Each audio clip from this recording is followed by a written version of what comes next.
ফিলিস্তিনের ওই মাকে যখন জিজ্ঞাসা করা হলো, ও মা তুমি হাসছো কেন? তোমার তো সব চলে গেল, সর্বহারা হয়ে গেলে তুমি, তোমার ঘর জমিনের সাথে মিশে গেল, তোমার ছেলে মেয়ে তোমার স্বামী সকলেই তো দুনিয়া থেকে চলে গেছে, তারপরেও তুমি কেন হাসছো? ওই মা তখন উত্তরে বলল, কেন আমি হাসবো না? আমার ছেলে মেয়ে শহীদ হয়ে গেছে আল্লাহর জন্য, আল্লাহর মসজিদের জন্য, আল্লাহর ঘর রক্ষার জন্য শাহাদাত বরণ করেছে। ওই শহীদ ছেলেটা মেয়েটা কাল কিয়ামতের দিনে আমার নাজাতের কারণ হবে। বলুন সুবহানাল্লাহ। ও মুসলমান ভাইরা, সে একটা মুসলমান, আমি একটা মুসলমান, কিন্তু তার ঈমান আর আমার ঈমানের মধ্যে আকাশ পাতাল পার্থক্য। তার ঈমানি জজবা আমার ঈমানি জজবার মধ্যে আকাশ পাতাল পার্থক্য। আমি সামান্য আমার একটা ছেলেকে 3 দিনের জামাতের জন্য ছাড়তে পারি না, বলে দুনিয়ার কাজের লস হয়ে যাবে, দোকান বন্ধ হয়ে যাবে, চাষের ক্ষতি হয়ে যাবে, স্কুলের ক্ষতি হয়ে যাবে, 3 দিনের জামাতের জন্য পাঠাতে পারি না। আল্লাহর রাস্তায় কাজ করার জন্য কিছু মানুষের প্রয়োজন, তার জন্য আমি আমার ছেলেটাকে 2 দিনের জন্য ছাড়তে পারি না। তারা নিজেদের সন্তানগুলিকে, শিশু সন্তানগুলিকে আল্লাহর রাস্তায় শহীদ হওয়ার জন্য ছেড়ে দিয়েছে। ছেলে নিজের মুখটা বেঁধে রেখেছে, মুখটাকে লুকিয়েছে, শুধু চোখগুলি খোলা আছে। তার মা এসে তার মুখের কাপড়টা খুলে দিয়ে বলছে, আল্লাহর জন্য লড়াই করবে, কাউকে ভয় করার প্রয়োজন নাই। মা এসে মুখের পটি খুলে দিয়েছে, আল্লাহর জন্য লড়াই করছো, যাও। তো নবীর যুগের ঘটনা, নবীজি সাল্লাল্লাহু আলাইহি সাল্লাম যুদ্ধ থেকে ফিরে আসছেন, রাস্তায় এক মহিলার সাথে দেখা হয়ে গেছে, এক মায়ের সাথে দেখা হয়েছে।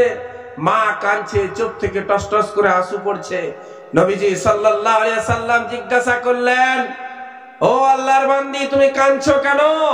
না তোমার বড় দুঃখ হচ্ছে, তোমার ছেলে আল্লাহর রাস্তায় শহীদ হয়ে গেছে, দুঃখিত হওয়ার কোনো কারণ নেই। দুঃখিত হয়ো না, বরং আনন্দিত হয়ে যাও, তোমার ওই ছেলেটা কাল তোমাকে জান্নাতে নিয়ে যাবে। বলুন সুবহানাল্লাহ। আল্লাহর ওই বান্দি তখন হাসতে শুরু করেছে, আলহামদুলিল্লাহ। সাহাবাওয়ালা আমল আজকে ওই ফিলিস্তিনের মুসলমান করছে, সাহাবাওয়ালা আমল আজকে ওই গাজার মুসলমান করছে। ও মুসলমান ভাইয়েরা, সন্তান সন্ততি সবাই ছেড়ে দিয়ে যাচ্ছে, কিন্তু 4 শ্রেণীর সন্তান যদি আমি আপনি ছেড়ে দিয়ে যেতে পারি, তাহলে আল্লাহর কাছে ওই ছেলেটা আমার নাজাতের কারণ হবে। এই 4টার মধ্যে যে কোনো একটা পথ আমরা বেছে নেব ইনশাআল্লাহ। 1 নম্বরে, কারোর সন্তান যদি আল্লাহর রাস্তায় শহীদ হয়, দ্বীন ইসলামের জন্য, কোরআনের সম্মান রক্ষার্থে কোন আল্লাহর বান্দা যদি শহীদ হয়ে যায়, আল্লাহর রাসূল সাল্লাল্লাহু আলাইহি সাল্লাম বলেন, আল্লাহ পাক তার পিতা মাতাকে বিনা হিসাবে জান্নাত দিবেন। বলুন সুবহানাল্লাহ। তার পিতা মাতাকে বিনা হিসাবে জান্নাত দিবেন, যার সন্তান আল্লাহর রাস্তায় শহীদ হয়ে গেছে।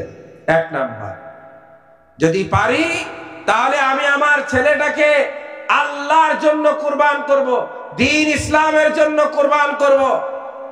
2 নাম্বার কাজ হচ্ছে, যদি আমি আমার ছেলেটাকে এটাও বানাতে পারি, এই গুণে তাকে গুণান্বিত করতে পারি, সেই গুণটা হলো ছেলেটাকে হাফিজে কোরআন বানিয়ে দেওয়া কিংবা আলিমে দ্বীন বানিয়ে দেওয়া। যদি আমি আমার ছেলেটাকে হাফিজ বা আলিম বানাতে পারি, আল্লাহর রাসূল সাল্লাল্লাহু আলাইহি সাল্লাম বলেন, কাল কিয়ামতের দিনে ওই একজন হাফিজে কোরআন, একজন আলিমে দ্বীন, তার পিতা মাতা সহ 10 জনকে জাহান্নাম থেকে বের করে জান্নাতে নিয়ে যাবে। বলুন সুবহানাল্লাহ। এলাকায় মাদ্রাসা আছে, কাঁচডোহরি মাদ্রাসা। কাঁচডোহরি মাদ্রাসায় বলছে কতজন ছেলে মেয়ে পড়ালেখা করে? ছেলে না, বলছে 200-250 ছেলে পড়ালেখা করে। তো এই 200-250-র মধ্যে কাঁচডোহরির কতজন আছে? বলছে ওই একটা। নবকলার কতগুলি আছে? বলতে কই বেশি নেই। সকালে মক্তব আকারে আসে, পড়ালেখা করে চলে যায়। বাইরের ছেলেরা আলেম হলো, হাফেজ হলো। মুসলমান ভাইয়েরা, আজ আমি আপনি মনে করেছি এই ছেলেটাকে হাফেজ করে কি করব? ও তো মাদ্রাসার 6000 টাকা বেতন, মসজিদের 5000 টাকা বেতন ছাড়া তো এর ভাগ্যে আর কিছু জুটবে না। হাফেজ করে কি হবে? আলেম করে কি হবে? মসজিদ আর মাদ্রাসা ছাড়া তো এর কোনো গতি থাকবে না। বরং ছেলেটাকে ইঞ্জিনিয়ার বানাই, ছেলেটাকে ডাক্তার বানাই, ছেলেটাকে প্রফেসর বানাই, আমার লাভ হবে, দুনিয়ার জীবনটা আমার সুখের হবে। ও মুসলমান ভাইয়েরা, দুনিয়ার জীবনটা সুখের হবে, কিন্তু আখেরাতে তো তার কারণে আমি কিছুই পাবো না। বর্তমান সময়ে একটা ছেলে ইংলিশ মিডিয়ামে পড়তে যাচ্ছে, বাংলা মিডিয়ামে পড়তে যাচ্ছে, তার পেছনে একটা 10 কেজির ব্যাগ ঝুলিয়ে দেওয়া হয়েছে। মাসে তার জন্য তার গার্জেন 600, 700, 1000, 2000, 2500 পর্যন্ত খরচ করছে।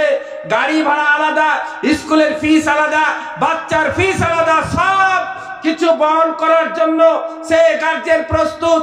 কিন্তু ওই গার্জেনকে যখন বলা হচ্ছে ছেলেটাকে মক্তবে পাঠিয়ে দাও, মক্তবে 100 টাকা খরচ করো, মাসে 100 টাকা লাগবে, বলছে এই মৌলবীরা ব্যবসা করছে,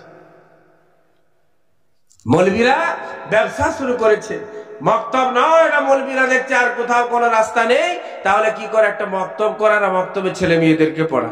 100 করে ফিস নিলে অনেক টাকা হবে, 50টা ছেলে পড়ালে 5000 টাকা হবে। মুসলমান ভাইয়েরা, আর ব্যবসা তো সেও করছে। একজন ইঞ্জিনিয়ার হয়ে এলো, সেও তো ব্যবসায়িক। একজন ডাক্তার হয়ে ডাক্তারি করছে, সেও তো ব্যবসায়িক। সবাই তো ব্যবসা করছে। তাদের ব্যবসা শয়তান আমাকে দেখালো না, কারণ শয়তান দেখলো ওদের বিরুদ্ধে কথা বললে এর তো ঈমান নষ্ট হবে না, এর আখিরাত নষ্ট হবে না, কবরের জীবনটা জাহান্নাম হবে না, বরং একে বলাতে হবে আলেমদের বিরুদ্ধে বলাতে হবে, মাদ্রাসার বিরুদ্ধে বলাতে হবে, মক্তবের বিরুদ্ধে বলাতে হবে। মক্তব, মাদ্রাসা, আলেমদের বিরুদ্ধে বললে এর জীবন নষ্ট হবে, এর আখিরাত নষ্ট হবে, কবরের জীবন নষ্ট হয়ে যাবে, হাসরের জীবনটা নষ্ট হয়ে যাবে, ঈমান নষ্ট হয়ে ঈমান হারা হয়ে দুনিয়া থেকে যাবে। ওখানে যেহেতু ঈমানের সাথে কোনো সম্পর্ক নাই, এজন্য শয়তান ওখানে কোনো তশকিল করে না। আর এই মক্তব মাদ্রাসার ব্যাপারে শয়তানের যেহেতু এখানে লাভ আছে, এই জন্য শয়তান আল্লাহর কাছে ওয়াদা করে এসেছিল, লাউগবিয়ান্নাহুম আজমাইন, সবকে আমি ধ্বংস করে দিব, ফবে ইজ্জাতিকা লাউগবিয়ান্নাহুম আজমাইন। আল্লাহ তোমার রুবুবিয়তের কসম, তোমার ইজ্জত সম্মানের কসম, যে আদমের জন্য আজকে আমি বিতাড়িত হলাম, যে আদমের জন্য আমি আজকে পথভ্রষ্ট হলাম, যে আদমের জন্য আমি চিরতরে জাহান্নামী হলাম, আল্লাহ আমি ওই আদমের সন্তানকে জান্নাতে যেতে দিব না, বরং ওই আদমের সন্তানকে আমি সবকে জাহান্নামে নিয়ে এসে করে দেব। শয়তানের এখানে লাভ আছে। এজন্য দেখবেন বেশ কিছু মানুষ, তাদের কাজ কিছু নেই, শুধু মৌলবীর বিরুদ্ধে বলা, মাদ্রাসা মক্তবের বিরুদ্ধে বলা, মক্তবের শিক্ষার বিরুদ্ধে বলা। যাই হোক, আমি বলছিলাম যদি আমি আমার ছেলেটাকে হাফেজ বানাতে পারি, আলেমে দ্বীন বানাতে পারি, তাহলে অবশ্যই ওই ছেলেটা কাল কিয়ামতের দিনে আমার জন্য আল্লাহর দরবারে সুপারিশ করবে। কুল্লুহুম কাদ ওয়াজাবাত লাহুমুন নার, যাদের জন্য জাহান্নামের আগুনটা আল্লাহ ওয়াজিব করে দিয়েছিলেন, এই রকম 10টা মানুষকে সে আল্লাহর হুকুমে, আল্লাহর অনুমতি ক্রমে জাহান্নামের আগুন থেকে বের করে জান্নাতের মধ্যে প্রবেশ করাবে। 3 নাম্বার, কোন সন্তান?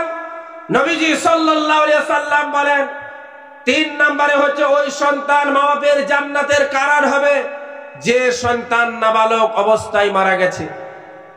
বালেগ হওয়ার আগে যে সন্তান মারা গেছে, বালেগ হওয়ার আগে যে সন্তান মৃত্যুবরণ করেছে, আল্লাহ পাক ওই সন্তানের কারণে তার পিতামাতাকে জান্নাত দান করবেন, বলুন সুবহানাল্লাহ। 4 নম্বরে আর একটা সন্তান, আর একটা ছেলে, আর একটা মেয়ে, যারা পিতামাতার জন্য জান্নাতের কারণ হবে কিয়ামতের দিনে আল্লাহর দরবারে, পিতামাতার পক্ষ থেকে পিতামাতার হয়ে সুপারিশ করবে আল্লাহর দরবারে। তারা কারা? না, নবীজি সাল্লাল্লাহু আলাইহি ওয়াসাল্লাম বলেন তারা হচ্ছে ওই সমস্ত সন্তান সন্ততি যাদেরকে আল্লাহ পাক পাগল বানিয়েছেন, যারা বিবেকহীন, বিবেক বুদ্ধি যাদের নেই, যারা পাগল, যারা দুনিয়া সম্পর্কে ওয়াকিবহাল নয়, দুনিয়াকে বুঝেই না, কোনো কিছু বুঝে না, আল্লাহ পাক ওই সন্তানের ওসিলাতেও তার পিতা মাতাকে জান্নাতবাসী করবেন। বলুন সুবহানাল্লাহ। মুসলমান ভাইরা আমার, তাহলে যে কথা আমি বলছিলাম, 2 নাম্বার সিফাত, 2 নাম্বার কোয়ালিটি, এই 2 নাম্বারের আমাদের ছেলে মেয়েদেরকে বানাতে হবে। তাকে দ্বীনের শিক্ষা দিতে হবে, কোরআনের শিক্ষা দিতে হবে, হাদিসের শিক্ষা দিতে হবে। আমি আজকে কি বলছি, গার্জিয়ান কি বলছে, মৌলানা সাহেব বহুত চেষ্টা আমি করলাম, অনেক চেষ্টা আমি করলাম, কিন্তু চেষ্টা করেও তো আমি পারছি না। ছেলেটাকে এত বলছি বক্তব্যে যা, মাদ্রাসায় যা, ওলামাদের কাছে গিয়ে বস, কোনো মতেই কথা শুনছে না। ও মুসলমান ভাইরা, বললে রাগ করবেন না, আমি তো তাকে বলার মতো বলতে পারি নাই, বলার মতো আমি তাকে বলি নাই। যদি বলার মতো বলতাম অবশ্যই আমার ছেলেটা কথা শুনতো। আমার পাশের বাড়ির ঘরটায় যদি আগুন লেগে যায়, তাহলে আমি তো বসে থাকি না, আমি আপ্রাণ চেষ্টা করি আগুনটাকে নিভিয়ে দেওয়ার। সর্বপ্রথম আমি ওই দমকল বাহিনীকে ফোন করি। দমকল বাহিনীকে ফোন করার পরে আমি চুপচাপ বসে থাকি না, বরং ঘর থেকে একটা পাত্র নিয়ে, একটা বালতি নিয়ে, আমি পুকুর থেকে হোক, কল থেকে হোক পানি নিয়ে সেখানে ওই আগুনকে নিভানোর চেষ্টা করি কি করি না বলেন? করি না? আগুন নিভানোর চেষ্টা করি। আমি ওই দমকল বাহিনীর আশায় বসে থাকি না, আপ্রাণ চেষ্টা করেছি। ও মুসলমান ভাইরা, এই চেষ্টা করার পরে কি হয়েছে, আমি আগুনকে রোধ করতে পেরেছি, আমি আগুন থেকে নিজের গ্রামকে বাঁচাতে পেরেছি। আমি যদি ওই রকম চেষ্টা করতাম, ছেলেটা নামাজি বাপ, ফজরের নামাজ পড়তে মসজিদে চলে গেল, সে তো প্রথম কাতারে দাঁড়িয়ে তাকবীরে উলার সাথে লম্বা লম্বা সূরার কেরাতওয়ালা ইমামের পেছনে নামাজ পড়ে চলে এলো, কিন্তু তার ঘরের ছেলে বেনামাজি, বিবি বেনামাজি, বৌমা বেনামাজি, নাতি পোতা বেনামাজি, সব তো বেনামাজি। এই চিন্তা তো সে একবারের জন্য করলো না। এর জন্য আল্লাহর কাছে ধরা পড়তে হবে না? এর জন্য আল্লাহর কাছে জবাব দিতে হবে কি হবে না? কথা বলেন। কুল্লুকুম রাঈন ওয়া কুল্লুকুম মাসউলুন আন রাইয়াতিহা। আল্লাহ রাসূল সাল্লাল্লাহু আলাইহি সাল্লাম বলেন, তোমরা প্রত্যেকেই দায়িত্বশীল এবং তোমাদেরকে তোমাদের দায়িত্ব সম্পর্কে আল্লাহর কাছে জবাব দিতে হবে। কুল্লুকুম রাঈন ওয়া কুল্লুকুম মাসউলুন, তোমরা জিজ্ঞাসিত হবে, আন রাইয়াতিহি, তোমাদের দায়িত্ব সম্পর্কে, জিম্মেদারি সম্পর্কে। আর রাজুল রাঈন আলা আহলি বাইতিহি, নবীজি সাল্লাল্লাহু আলাইহি সাল্লাম বলেন, একজন পুরুষ তার ঘর সম্পর্কে দায়িত্বশীল, তার ঘরের জিম্মেদার আল্লাহ তাকে বানিয়েছেন। তার ঘরের পুরুষ মহিলা তাদের সকলের জিম্মেদারি আল্লাহ একজন পুরুষকে দিয়েছেন। ওয়াল মারআতু রাইয়াতুন আলা আহলি বাইতি যাওজিহা, আর একজন মহিলা আল্লাহ পাক তাকে তার স্বামীর ঘরের দায়িত্বশীল বানিয়েছেন, তার স্বামীর ঘরের তাকে দায়িত্ব আল্লাহ পাক দিয়েছেন। অর্থাৎ একজন পুরুষ, সেও আল্লাহ রাব্বুল আলামিনের কাছে তাকেও জবাব দিতে হবে, আর একজন মহিলা তাকেও আল্লাহ রাব্বুল আলামিনের কাছে জবাব দিতে হবে। ওগো আল্লাহ, আমাকে তুমি 4টা সন্তান দিয়েছিলে, 4টা মেয়ে দিয়েছিলে, 4টা ছেলে দিয়েছিলে, তার কোনো একজনও নামাজ পড়ে নাই। আল্লাহ পাক বলবেন, কেন পড়ে নাই? তুমি কি চেষ্টা করেছিলে? সে বলবে, হ্যাঁ হ্যাঁ আমি চেষ্টা করেছিলাম। এই জবান তো সেদিনও মিথ্যা কথা বলার চেষ্টা করবে, কিন্তু মিথ্যা কথা বলে তো সেখানে পার হওয়া যাবে না। আল্লাহ তো জবানকে বন্ধ করে দিবেন। হাত বলবে, পা বলবে, জমিন বলবে। এই মানুষের বিরুদ্ধে জমিন কথা বলবে, তার শরীরে এই চামড়া কথা বলবে। যুবক জওয়ান ভাইরা, গার্জিয়ানরা, আজকে যারা এই মজলিসের মধ্যে উপস্থিত আছেন, যারা বাড়ি থেকে শুনছেন, প্রত্যেকে একটু দায়িত্ব নিই নিজেদের ছেলে মেয়েদের ব্যাপারে। ছেলেটার ব্যাপারে একটু দায়িত্ব নিই, মেয়েটার ব্যাপারে একটু দায়িত্ব নিই, অন্যথায় কাল কিয়ামতের দিনে আমাকে ধরা পড়ে যেতে হবে। পিতা মাতা হয়ে ছেলের জন্য দোয়া করুন, আল্লাহর কাছে তার হিদায়াত কামনা করুন। কখনো তো করতে পারি নাই, কখনো করতে পারি নাই। ফজরের নামাজ পড়েছে, তার উপর রাগ করুন, তাকে ধমক দিন, কখনো তো দিই নাই।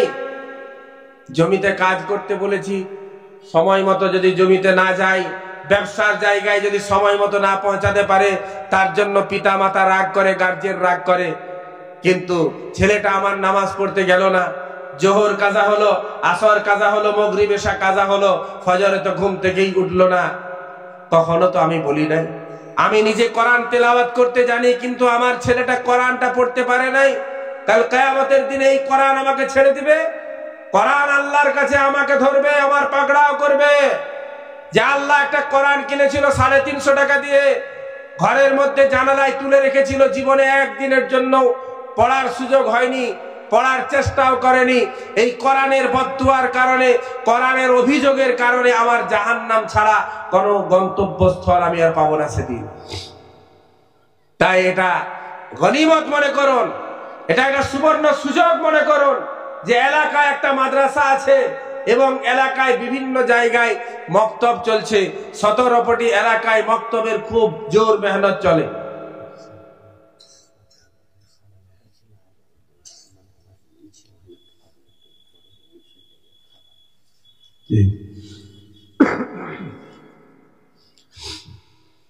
সতেরোটি এলাকা, এই গুয়াদহ বলুন, নবগলা বলুন, এই এলাকায় মক্তবের বড় মেহনত চলছে।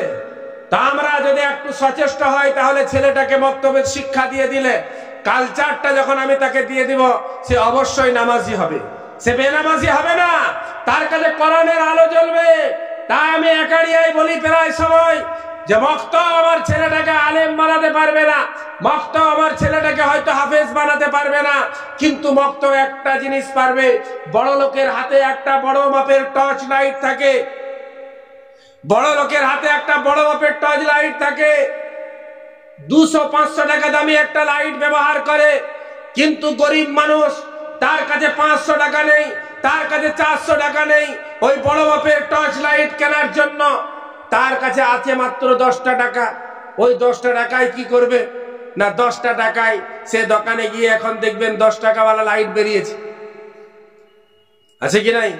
হ্যাঁ, দোকানে পাওয়া যায় তো 10 টাকাওয়ালা একটা লাইট পাওয়া যায়। মোটামুটি ওই 10 টাকার লাইটটা নিলেও অন্ধকারে হুজুট কেউ পড়বে না, ঠকর খেয়ে পড়বে না, ঘর পর্যন্ত মোটামুটি ভালোভাবে যেতে পারবে কি পারবে না বলেন? পারবে কি পারবে না?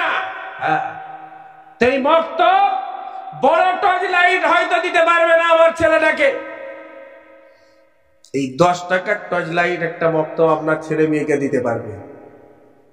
দিন 10টা টাকার মতো লাইট, 10টা টাকার মতো দিনের আলো আমার আপনার ছেলেটাকে আমার গ্রামের ওই মক্তবটা দিতে পারবে।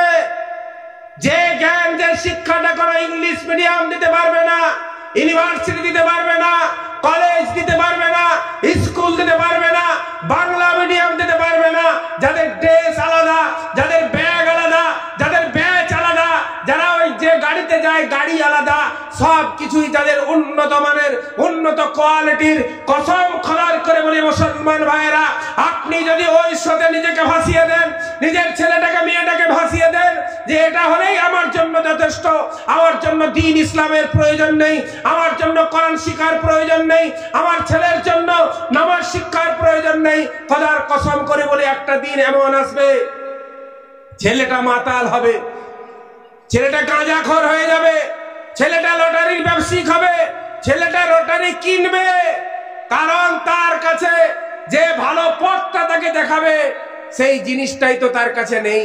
আমি তো তাকে বঞ্চিত করে দিয়েছি, বড় ইঞ্জিনিয়ার করেছি, বড় ডাক্তার করেছি, কিন্তু দিন তাকে দিতে পারি নাই, কোরআন তাকে দিতে পারি নাই, ওই দিন ওই তাকওয়া তাকে দিতে পারি নাই, যে তাকওয়ার কারণে হযরত ওমর ইবনুল খাত্তাব রাদিয়াল্লাহু তাআলা আনহু ঘর থেকে বেরিয়ে গেছেন পরীক্ষা নেওয়ার জন্য, মরু অঞ্চলে পেরিয়ে যাচ্ছেন, ক্ষুধার্ত অবস্থায় তিনি একজন রাখালকে ডেকে জিজ্ঞাসা করলেন, ও রাখাল ভাই, তুমি একটা ছাগল আমাকে দাও, আমি ওই ছাগলের দুধ দহন করে কিছুটা নিজেও পান করব, আর নিজের তৃষ্ণা নিবারণ হবে, আর তুমিও কিছুটা পান করে নিবে, নিজের তৃষ্ণা মিটাবে। তখন ওই রাখাল উত্তর দিল, ছাগল তো আমার নয়, ছাগল তো আমার মালিকের। হযরত ওমর ইবনুল খাত্তাব রাদিয়াল্লাহু তাআলা আনহু অর্ধ জাহানের খলিফা, অর্ধেক পৃথিবীর উপর যিনি রাজত্ব চালিয়েছিলেন, অর্ধেক পৃথিবী যিনি শাসন করেছিলেন, সেই ওমর ইবনুল খাত্তাব রাদিয়াল্লাহু তাআলা আনহু আল্লাহর ভয় ছিল, জাহান্নামের ভয় ছিল, ইসলামের ভালোবাসা ছিল, তাকওয়া ছিল, যে কারণে ছদ্মবেশে ঘর থেকে বেরিয়ে গেছেন পরীক্ষা নেওয়ার জন্য। সমাজের মানুষ কি করছে, সমাজের মানুষ কোন পথে চলছে দেখার জন্য বেরিয়েছেন। আজ বর্তমান সময়ের নেতা নেত্রীদের কথা ভাইরা আমার বলছি বলে রাগ করবেন না, এটা হচ্ছে আমাদের বর্তমান সময়ের বাস্তব চিত্র। এমন একটা নেতা হয়েছে যে নেতার পাওয়ার তো বেশি পাওয়ার নয়, কলকাতা নবান্নে গিয়ে মমতার সাথে কথা বলবে এমন পাওয়ার নয়, ওই কি নামটা ওর ভাইপোর সাথে কথা বলবে এমন পাওয়ারও পায়নি, ফেরাদ হাকিমের সাথে দেখা করবে সে পাওয়ারও সে পায়নি। সামান্য পাওয়ার পেয়েছে কি না, ওই পঞ্চায়েতে গিয়ে একটা চেয়ার কোন জায়গায় দিয়েছে, সেই চেয়ারে বসার সুযোগ লাভ করেছে। তাকে কেউ চিনে নাই, না ব্লক সভাপতি চিনে আর না জেলা সভাপতি চিনে, রাজ্য তো বড় দূরের কথা, কেউ চিনে নাই। তখন তার মাতব্বরি দেখলে মাথা খারাপ হয়ে যাবে। কি বলছেন? হ্যাঁ, তার বেশভূষা দেখলে মাথা খারাপ হয়ে যাবে। সে তো মনে করছে এখন আমি আসমানে উঠছি, আমি তো আর জমিনে চলি নাই। মুসলমান ভাইরা, ইসলাম নাই, কোরআন নাই, আল্লাহর ভয় নাই, তাকওয়া নাই, যে কারণে আজকে আমার সমাজের একটা নেতা হচ্ছে নেতা সামান্য টাকাওয়ালা, সামান্য যোগ্যতাওয়ালা, সামান্য সম্মানের একটা নেতা হয়। সেই নেতা কাউকে পরিচয় দেয় না, কারোর সাথে কথা বলতে চায় না, আবার সকাল বিকাল 10 জনকে বলে বেড়ায় এই আমাকে চিনিস, কি করতে পারি জানিস, আবার এক ফোনে এখনই পুরো এই কি বলে থানার সব পুলিশ কাজডহরিতে হাজির হয়ে যাবে। অহংকার দেখিয়ে বলে।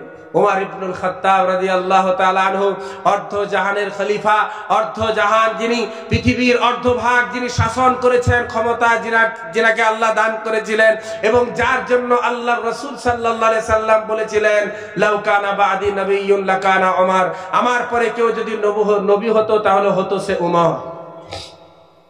এই ওমরের মতো সাহাবা, মুসলিম জাহানের দ্বিতীয় খলিফা, ওই রাখালকে বলল ঠিক আছে ছাগলের মালিক তুমি নও, তোমার মালিক ছাগলের মালিক ঘরে আছে, এক কাজ করো একটা ছাগল আমাকে বিক্রি করে দাও, আর মালিককে গিয়ে বলবে বাঘে খেয়ে নিয়েছে। মালিককে আর দেখে বসে আছে, সে তো ঘরে আছে, তোমাকে তো দেখতে পাচ্ছে না। একজন রাখাল, সামান্য রাখাল, লোকের ছাগল চড়ায়। হ্যাঁ, আমাদের মতো টাকাওয়ালা ছিলেন না, আমাদের মতো জ্ঞানী পণ্ডিত স্কুল কলেজের শিক্ষিত ছিলেন না, শিক্ষিতা ছিলেন না, একজন সামান্য রাখাল। তার উত্তরটা শুনুন। ওই রাখাল উত্তর দিল, জয় পথে, আমিও জানি আমার মুনিব আমাকে দেখছে না, আমি যদি বাড়িতে গিয়ে আমার মুনিবকে বলি একটা ছাগল বাঘে খেয়ে নিয়েছে, মুনিব বুঝতে পারবে না, আর তাতে তোমারও পেট ভরে যাবে আমারও পেট ভরে যাবে। ফাইন আল্লাহ, ফাইন আল্লাহ, তার আল্লাহ কোথায়? আল্লাহ কি দেখছেন না? আল্লাহ কি দেখতে পান না? আল্লাহ কি খবর রাখেন না? মুসলমান ভাইয়েরা, আমি এই ঘটনা বললাম একটা জিনিস বোঝানোর জন্য। ছেলেটাকে আপনি স্কুলে পড়ান, আমি মানা করছি না, ছেলেটাকে ইউনিভার্সিটিতে পড়ান, মানা করছি না, ইংলিশ মিডিয়ামে পড়ান, বাংলা মিডিয়ামে পড়ান, আমি মানা করছি না, কিন্তু ইংলিশের সাথে, বাংলার সাথে, স্কুলের সাথে মক্তবের শিক্ষাটা, মাদ্রাসার শিক্ষাটা অতি অবশ্যই আমাকে আপনাকে দিতে হবে, অবশ্যই দিতে হবে। যদি দিয়ে দিতে পারি তাহলে সেই 1400 বছর আগে একটা রাখাল যে কথা ওমরকে বলেছিল, 1400-1500 বছর পর 2024-এ আমার ঘরের একটা সন্তান ওই কথাই বলবে। যখন কোন ইঞ্জিনিয়ার তার কাছ থেকে ঘুষ চাইবে, যখন কোন সরকারি ডিপার্টমেন্টের লোক তার কাছ থেকে ঘুষ চাইবে, পুলিশ প্রশাসনের লোক তার কাছ থেকে ঘুষ চাইবে, সে তাকে উত্তরে বলতে পারবে এটা আমার জন্য দেওয়া যাবে না, এটা শরীয়তে ইসলাম হারাম করেছে, অতএব যে কাজ করলে হারাম কাজ আমাকে করতে হবে, আমি ওই কাজ করতে পারবো না। এই মাদ্রাসার শিক্ষা তার সাথে থাকলে বলতে পারবে, দ্বীনে ইসলাম তার কাছে থাকলে বলতে পারবে, আল্লাহর ভয়টা যদি তাকে আমি দিতে পারি তবেই বলতে পারবে, অন্যথায় বলতে পারবে না। আজকে দেখছেন না, ব্রিজের নামে চুরি, লাইটের নামে চুরি, রাস্তার নামে চুরি, সব জায়গায় চুরি আর চুরি। সামান্য একজন কন্ট্রাক্টর কাজ ধরেছে, তাকে 18 জন ফোন করছে, এলাকার নেতা ফোন করছে, ওই এলাকার নেতা ফোন করছে, ইঞ্জিনিয়ার বলে দিল, আরো কেউ বলল আমাকে 10,000 লাগবে, ও বলছে আমাকে 2% লাগবে, ও বলছে আমাকে 5% লাগবে। এই পার্সেন্ট দিতে দিতে দিতে দিতে এমন দিয়ে দিয়েছে, বেটা রাস্তা করে যে সাইকেল চলে রাস্তা উপরে পড়ে গেছে। দেখছেন নাই? কেন? তার কারণ কি? কারণ হচ্ছে আমি আমার ওই ছেলেটাকে দিন দিতে পারি না, সে ইট বগরির একটা টুপি পরে নাই, এটা আমিও দেখেছি। ইট বগরির একটা টুপি পরে আর রোড থেকে টাউন থেকে একটা বড় উন্নত মানের উন্নত কোয়ালিটির পাঞ্জাবি পরে, এটা আমিও দেখেছি। ভালো একটা আতর খুশবু ব্যবহার করে, এটা আমিও দেখেছি। কিন্তু নামাজের মধ্যে দাঁড়িয়ে কি করতে হবে ওটা কিছুই জানে নাই। ওর একটা ইমাম ফরজ পড়ার জন্য লাগে, আবার সুন্নত পড়ার জন্য আর একটা আলাদা ইমাম লাগে। ফরজ পড়েছে এক ইমামের পেছনে, আবার সুন্নত পড়বে কার সাথে সেটা তাকে আগে থেকে ঠিক করে রাখতে হয়, তোর কাছে আমি দাঁড়াবো। তাছাড়া ওর কোনো উপায় নাই, কোনো গতি নাই। মুসলমান যুবক জওয়ান ভাইরা, প্রত্যেক গার্জেনের কাছে আমার আবেদন, এই এলাকা থেকে আমরা দেখে আজকে আমাদের ওই এলাকায় একারিয়া এলাকায় আলহামদুলিল্লাহ মক্তব চালু হয়েছে। আপনাদের মতো হয়তো বড় মাদ্রাসা নেই, কিন্তু মক্তব চলছে। 300, 350, 400 করে ছেলে এক একটা মক্তবে পড়াশোনা করছে। মক্তব চলছে এই এলাকায়, আমি অনেক আগের থেকে জানি।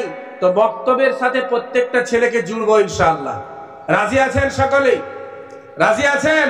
মক্তবের সাথে সম্পর্ক রাখবো, ওলামায়ে কেরামদের সাথে সম্পর্ক রাখবো, মাদ্রাসার সাথে সম্পর্ক রাখবো। আল্লাহ পাক আমাদের সকলকেই বলা শোনা তার প্রতি আমল করার তৌফিক দান করুন।